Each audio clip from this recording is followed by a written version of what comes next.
नमस्कार, जेकेएन हिंदी न्यूज में आपका फिर से स्वागत है। शिवशाहू फुले और आम्बेडकरवादी जनता के लिए बड़ा ऐलान।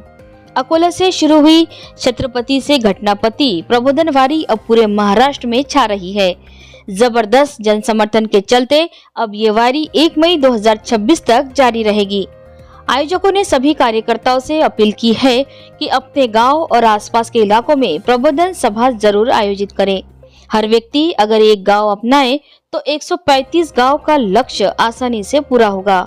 संयोजक अक्षर राउत का कहना है, ये सिर्फ वारी नहीं, सामाजिक परिवर्तन की मुहिम है। तो देर किस बात की, आगे आइए, जुड़िए और प्रबोधन की इस लहर का हिस्सा बनिए। अकोला से जेकेएन हिंदी न्यूज संवाददाता गजानन वानखड़े की रिपोर्ट।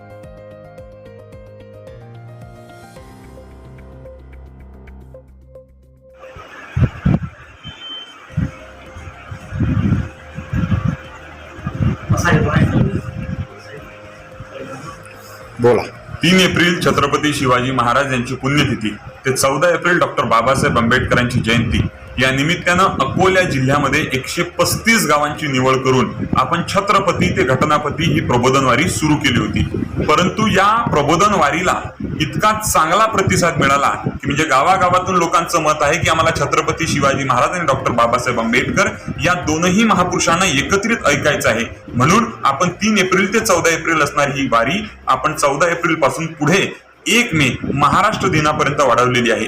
तरी अकोला जिल्ह्यातील शिव शाहू फुले आंबेडकर विचारांच्या सर्व कार्यकर्त्यांना माझी विनंती आहे की आपण आपल्या गावामध्ये या विचारांचा जागर करणारी ही प्रबोधन मालिका, ही प्रबोधन वारी आपल्या गावात घेऊन जावी। यामध्ये आपल्या गावात फक्त एक साधा ताळपत्री टाकायची आणि गावातल्या लोकांना एकत्रित करायचं। प्रबोधन करणारी लोक प्रबोधन वारी समिती अकोला ही आपल्याकडे पाठवेल आणि आपण छत्रपती ते घटनापती या विषयाचं प्रबोधन आपल्या गावामध्ये करून घ्यावं, हीच सूचना किंवा हीच माहिती आपल्यापर्यंत पोहोचवण्यात येत आहे प्रबोधन वारीच्या माध्यमातून। धन्यवाद। जय भीम, जय शिवराय, जय संविधान। ऐसी ही और खबरों से जुड़े रहने के लिए देखते रहिए जेकेएन हिंदी न्यूज। ऐसी ही और खबरों से जुड़े रहने के लिए देखते रहिए जेकेएन।